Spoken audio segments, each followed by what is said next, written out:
All right, so I'm at the front door of my rent house right now, and I just want to give y'all a behind the scenes peek at what being in the process of moving cross country looks like right now. For those of you who don't really know me on like a personal level, or if you don't really follow like on my Instagram where I post pictures of my house, I love to decorate. I love more than anything to like set rooms up. I love to organize. I love to clean. That is my jam. So this process of moving just goes against every fiber in my being because everything is obviously and expectedly complete chaos. So I'm gonna give you a behind the scenes tour of what life looks like right now. And just so you know, as I'm making this video, I only have about 3.5 weeks left of my move. So I'm gonna turn the camera around for you and kind of walk you through this space. So a few weeks ago, I had my couch and the whole living room set up here. It was just like a cute space by the fireplace, but I'm in the process of selling almost everything I own, including like this furniture. So I already sold my couch. I already sold the accent chairs that match the couch. So I just pulled random chairs in here, and you know, that way I have a place to sit or if someone comes over. All of this stuff is actually going with me to California. You know, I want it to still look homey and inviting. I do still have people that come over each week for like prayer nights and all of that good stuff. So, you know, it still for the most part looks a little bit put together, a little bit inviting. What gets a little bit weird is the dining room, formal dining room, is no longer a formal dining room. So my roommate that I did live with, she actually bought a house a few months ago and already moved out, but it just made more sense for me to stay here in this house until our lease is up in August, so that I didn't have to double move and so that we didn't have to pay the fee of breaking our lease. So that means when she moved out, she moved all of her stuff out, and so then I just had these really big blank spaces. So when she moved her dining room table and everything out, I just had this blank space right here, and it just didn't feel at home. So again, like this furniture I'm selling, this furniture I'm selling, but for right now, it's my one space in the house where it is put together and feels intentional, and I can come in here and watch TV, watch a movie, and just feel a little bit at home. Yes, that's a day bed. Who puts a day bed in a dining room? Like, I'm telling you guys, it is just straight chaos. So then that leads us to the kitchen. I mean, it's pretty put together for the most part. I got those chairs for free on the side of the road, and I wanted to recover them, but I'm selling them. I'm gonna keep the table because that table's amazing. But for now, I at least have a dining room. I mean, the kitchen is pretty simple. This used to be our movie room. It had a couch and a TV on the wall, but now this is like my Love You Sunshine stuff. It's things that I'm giving away to people or selling. It's things that I take on the road to my shows that I want to keep somewhat organized. So yeah, this room is just literally like a junk drawer of stuff. And so we go through the entry, which like I said, still pretty put together for now. That will change obviously in a couple weeks. But then we go to my bedroom, and this is where it just gets crazy. First of all, my sheets don't even fit the bed. But I used to have this room looking so cute, had my headboard, had decor on the wall, had like a little chair, had a dresser here. All of that is sold, and I sold my bookshelves, and so now everything's just randomly piled on the floor. I mean, even Milo walks in here and she's like, "Mom, what the heck is this space?" We don't know. You know, this side used to be up against the wall, so you couldn't see my mattresses, and my bed came out this way, but I'm trying the sideways look because actually in California, I don't want to have a headboard. I want to turn my bed sideways, obviously get better fitting sheets. I won't have the bed skirt. I want to get all new bedding. And then I bought kind of like the macrame like that, only it's huge and will act as the headboard. So like I said, everything is is like blank and super awkward right now, and it's just super awkward to live in this space. I need to show y'all pictures of what this looks like normally so you don't think I'm a slob. This used to be my adorable guest bedroom that I had. That trundle bed that's in the other room, or that day bed, was right here. I had art on the wall and had like my little rocking chair over there. Now I am in the process of moving all of that out and sorting through things, putting trash in the trash bag. All that is gonna be in the garage sale this weekend. So like random little piles of stuff. So yeah, this room also complete chaos, complete mess, stresses me out. So then we get to my sewing room, and half of it was my roommate's before. This part was mine. I'm in the process of putting everything in bins and just like throwing away stuff that I don't need. That won't take much work, but still looks so chaotic. Then this room was my roommate's bedroom when she was here, but right now it's serving as preparation for my garage sale. So I've already got everything priced and sorted, and it's all ready to go in my garage sale Saturday, which it's been really helpful to have this space to kind of organize everything. Mila making herself right at home there. So yeah, I never in my life have truly moved cross country to the point that I take all my belongings with me. And I was thinking about that today. So when I moved to college, I mean, obviously I literally just took like bedding, bathroom stuff, and a few personal items because, you know, I was in a small dorm room, I was a college student, I wasn't moving a house. So then I moved to Arkansas after I graduated from nursing school. And still, even then, I didn't really have a lot. I was a fresh post-college student.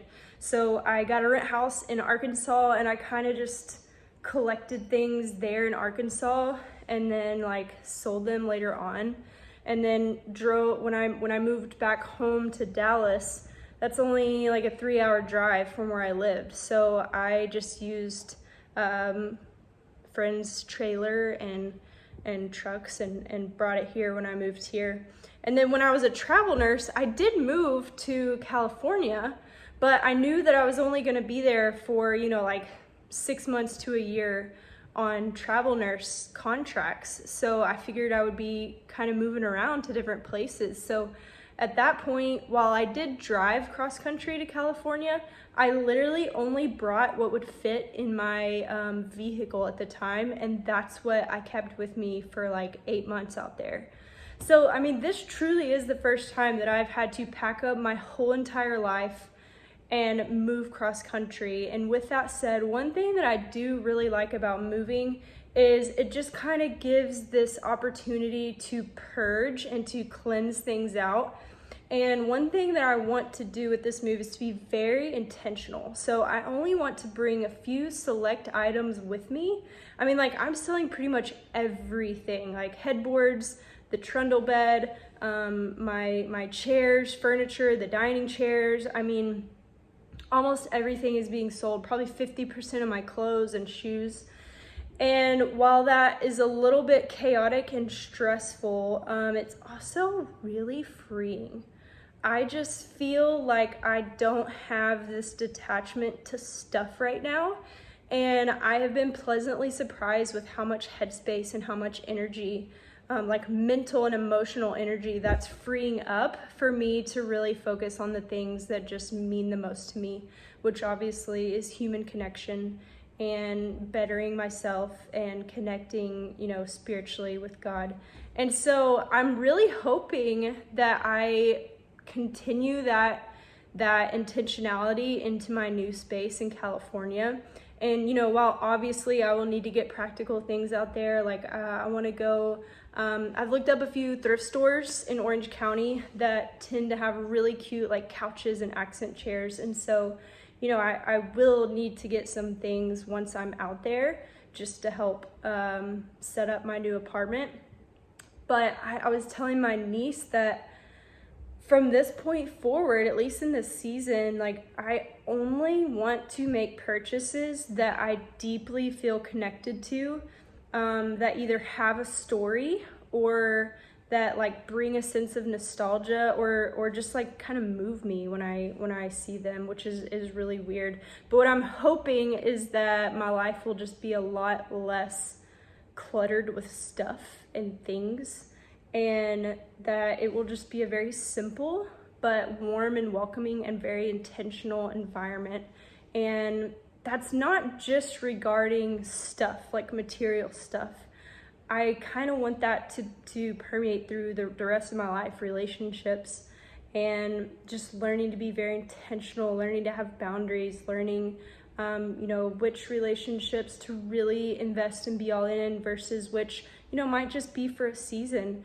And so it's a lot of evaluation going on right now, a lot of purging, not just the physical stuff, but purging of like mentalities. And for me, I don't want to waste this very precious opportunity to not necessarily start over from scratch, because there's obviously people and relationships and things and life lessons and even physical things that I'm bringing from this season of life into the next season of life. So it's not that I'm starting over from scratch, but I definitely feel this responsibility, I guess I should say, to use this new season well and to really think and be intentional about what this season, what this space represents. The kind of relationships, the kind of time management, the kind of environment that I foster. And that has been really, really sweet. And I didn't really know how deep this process of uprooting and moving across country, how deeply it was going to resonate with me, physically, mentally, relationally, spiritually, all the above. So those are things that I do plan to discuss a little bit more in my blog. But I just wanted to give you guys a quick tour of the absolute chaos. I mean, I feel like a slob when you look at my bedroom and the garage sale room. I feel like a slob, and that stresses me out a little bit. So, and not to mention, I'm kind of a hit or miss here because I'm also, I have 3.5 weeks left. So half the week I'm driving to my parents who live about an hour away, or driving out of state to Oklahoma to be with cousins, to be with my brother and his family and my nieces and nephews. And so there's a lot of kind of just bouncing around, trying to soak in time with different people, going home to see my Nana, and just cherishing like time in those physical places. So yeah, like half of the week, I'm not even here in this house. And then the few days that I am here, it's just throwing all my time and energy into sorting through, all right, what do I want to give away? What do I want to throw away? What do I want to sell? What do I want to bring with me? So a lot happening behind the scenes, but thankfully I knew this was going to be the way things would pan out. I sensed from the very beginning that things would go a little bit slow and a little bit quiet, and then boom, like everything was gonna be a whirlwind, and that is definitely how it is going down. So thankfully I've had the last 6 or 7 months to kind of mentally prepare for what this process was going to look and feel like. But now that I'm in it, there really was no way to prepare. But with all that said, I don't really feel anxious. I don't really feel overwhelmed. I don't really feel scared. I feel at peace and I feel excited, and this just all feels so right. The timing feels right, the season of life feels right, the approach to all of this feels right, how other people are responding to it feels right. And so thanks to all you guys for just how you have welcomed this life update and encouraged me in it. And it's just a really fun space. And so I want to continue bringing you all along with me. and just being transparent in the challenges of this, but also in like a lighthearted way, and just the realities of literally uprooting my entire life, my career, everything, and moving cross country. So hopefully you guys are enjoying these videos, and definitely more to come. Obviously, once I get settled into California, these videos are going to start kind of transitioning into me exploring California and going on weekend trips and introducing you guys to cool things out there that I find to help me get plugged in to my community and to give you guys a taste of what California is like. So all of this falls under the umbrella of becoming the local, because that's what I am trying to do, become the local of my new community in Southern California, and to become the friend and the family member and the person that you guys turn to when you're coming to visit California, and looking for some tips of things to do, places to go, places to eat. So yeah, I mean, thanks for following along. Hopefully you subscribe if you haven't already, so that you don't miss all the fun. And I love you guys, and you are still invited to become the local with me. Bye guys.